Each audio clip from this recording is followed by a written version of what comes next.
손비나 본인의 외모 10점 만점에 몇 점? 3점, 본인의 노래 실력 10점 만점. 네, 무조건.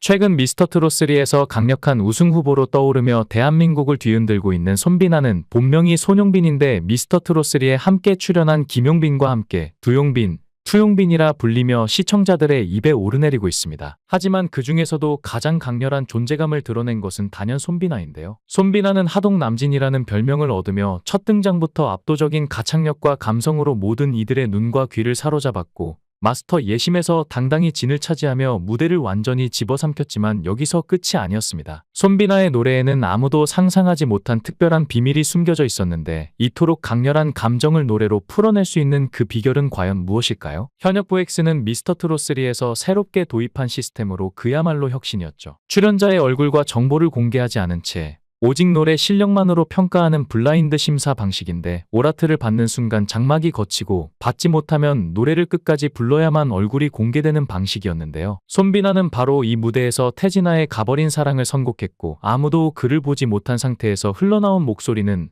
마치 심장을 도려내는 듯한 애절함과 파괴적인 성량으로 듣는 이들의 숨을 멎게 만들었습니다. 그리고 그 장막이 걷히는 순간 사람들은 또 한 번 충격에 빠졌는데 이토록 강렬한 감정을 토해내는 가수가 정작 무대 아래에서는 그렇게 순하고 착한 인상을 지닌 사람이었단 말인가 하고 놀라지 않을 수 없었죠. 하지만 손비나의 과거를 알게 된다면 이 반전이 그리 놀라운 일만은 아닌데요. 손비나의 과거는 너무나 충격적이었고 그의 노래 실력에는 깊은 비밀이 숨겨져 있었는데 이 모든 감정의 근원이 어디에서 왔을까요? 1992년 경상남도 하동군 악양면 평사리에서 태어난 손비나의 고향을 듣는 순간 우리는 손비나의 유년 시절을 상상할 수 있는데 푸른 들판과 바람에 일렁이는 논밭 그리고 마을을 감싸 안는 지리산의 웅장함, 손비나는 그런 자연 속에서 성장했죠. 하지만 손비나가 가수가 되기까지의 과정은 절대 순탄하지 않았는데 타고난 가창력과 빼어난 외모를 가졌음에도 불구하고 가수의 꿈을 쉽게 이룰 수 없었는데요. 어린 시절부터 손비나는 이 아이는 가수가 될 운명이라는 말을 수없이 들었고 심지어 몇몇 기획사에서는 그를 아이돌로 키우겠다는 제안까지 했을 정도였죠. 하지만 현실은 잔혹했는데 사람들은 손비나에게 가수가 되려면 돈이 엄청나게 든다. 그리고 운이 없으면 사기를 당할 수도 있다. 이런 말들은 어린 손비나의 꿈을 짓눌렀습니다. 돈이 없으면 꿈도 꿀 수 없는 현실에 결국 손비나는 가수가 되는 것을 포기하고 진주에서 평범한 직장인이 되었는데요. 매일 아침 출근하고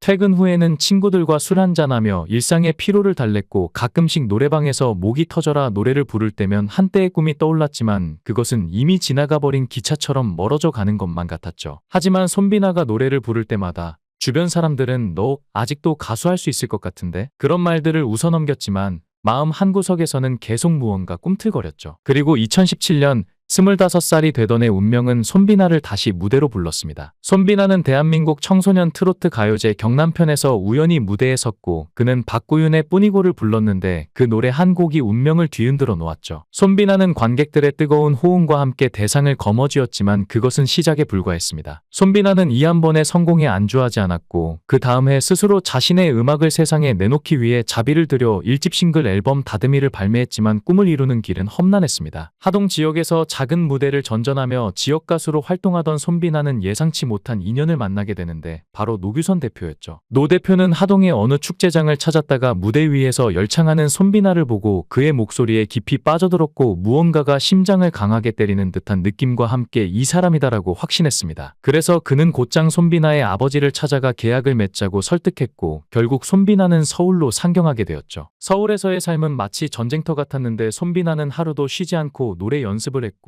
끊임없이 자신을 단련해 나갔습니다. 마운틴 엔터테인먼트에서 손비나는 단 한 명뿐인 연예인이었고 노 대표는 손비나를 위해 모든 것을 걸었습니다. 매니저, 기획자, 프로듀서, 심지어 스타일리스트 역할까지 도맡아가며 손비나를 기원했죠. 한 사람이 누군가의 성공을 위해 이토록 헌신할 수 있을까 싶을 정도로 그는 손비나를 위해 모든 것을 쏟아부었고 손비나 역시 이에 보답하기 위해 이를 악물고 연습에 몰두했는데요. 그리고 2020년 마침내 그는 세상에 자신을 알릴 기회를 얻었는데 대한민국을 뒤흔든 대형 오디션 프로그램 내일은 미스터 트롯 시즌 1에 출연한 것입니다. 하지만 인생은 늘 손비나를 시험하는 것만 같았는데 단 하나의 하트가 부족해 예선을 통과하지 못하고 말았죠. 모든 노력과 고통이 허망하게 느껴지는 순간이었지만 손비나는 포기하지 않았고 몇 달 후 SBS 트롯신이 떴다에 출연하며 다시 한번 자신의 노래를 세상에 들려주었는데요. 이때 손비나는 심사위원들 앞에서 모든 것을 걸고 무대에 섰는데 남진, 주현미, 서른도, 장윤정, 대한민국 트로트계를 대표하는 거장들이 지켜보는 가운데 숨을 깊이 들이마셨습니다. 그리고 손비나가 노래를 부르기 시작하자 심사위원들은 숨을 멈췄습니다. 이 아이는 노래만 끝나면 슬픔이 가득해진다. 그의 목소리엔 말로 설명할 수 없는 깊은 감정이 배어있다며 모두가 감탄했고, 손비나는 준결승을 1위로 통과했고 마침내 결승전에서 4위를 차지했지만 결승 결과는 꿈을 완전히 이루게 해주지는 않았죠. 손비나를 아끼던 노규선 대표는 눈물을 삼키며 안타까워했습니다. 비나가 데뷔한 지 2년밖에 되지 않았어. 고정 팬층이 부족했기 때문에 이 결과가 나온 거야. 그는 그저 위로가 아니라 현실적인 분석을 내놓았는데요. 그리고 손비나는 그 말에 결코 주저앉지 않았고 2022년 그는 다시 미스터 트롯 시즌 2에 도전했지만 이번에도 본선에서 멈춰야 했습니다. 그러나 손비나는 좌절하지 않고 다시 한 번 더 높은 곳을 향해 나아가기로 결심했는데 미스터 트롯 시즌3 무대에 오르면서 이렇게 선언했습니다. 포기하지 않고 오르고 또 오르다 보면 결국 정상에 닿게 될 것이다. 그리고 그 말처럼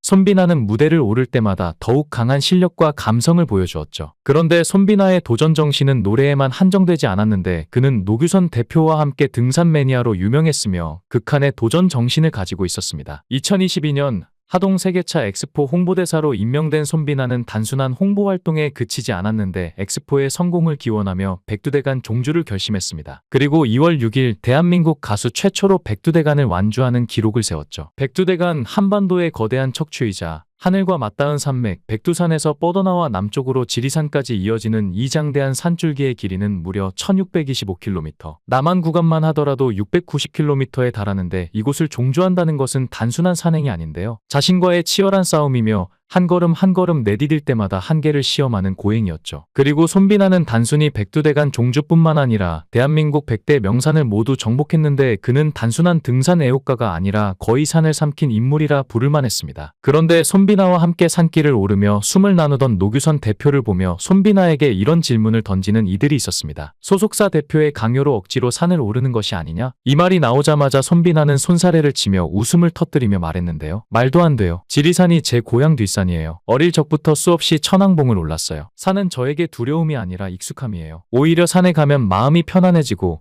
오르면서 그 산의 새로운 매력을 발견할 때마다 전율을 느껴요. 손비나의 말에는 거짓이 없었고 오히려 숨길 수 없는 격정이 있었는데요. 많은 사람들이 무대 위에서 보여지는 가수들의 모습만 보고 그들의 화려함만을 생각하지만 사실 그들 역시 우리와 똑같이 상처받고 눈물 흘리고 외로움을 겪는 존재죠. 손비나는 어린 시절 부모님의 이혼을 겪었고 이후 고등학생이 된 후부터 어머니의 손길을 느끼지 못하며 성장했는데요. 그리고 손비나를 더욱 감격하게 한 건 어머니로부터 연락이 왔다는 사실인데 어머니는 방송을 보고 문자를 보냈다고 합니다. 어머니는 투표하는 법을 배웠다며 하루 종일 눈물이 나고 미안하다고 하셨다고 하는데요. 손비나는 오히려 이런 아픔을 예술로 승화시키며 더욱 강한 가수로 거듭났습니다. 그가 살아온 길이 결코 평탄하지 않았다는 걸 알면서도 결국 그 모든 아픔을 넘어선 지금의 모습을 보면 그저 대견하고 감사한 마음이 들 뿐입니다. 우리가 손비나에게 보내는 응원과 사랑이 앞으로도 그의 음악을 통해 더 많은 사람들에게 위로와 감동으로 전달되었으면 하는 바람입니다. 영상을 끝까지 시청해주시고 귀한 시간 내주셔서 대단히 감사합니다.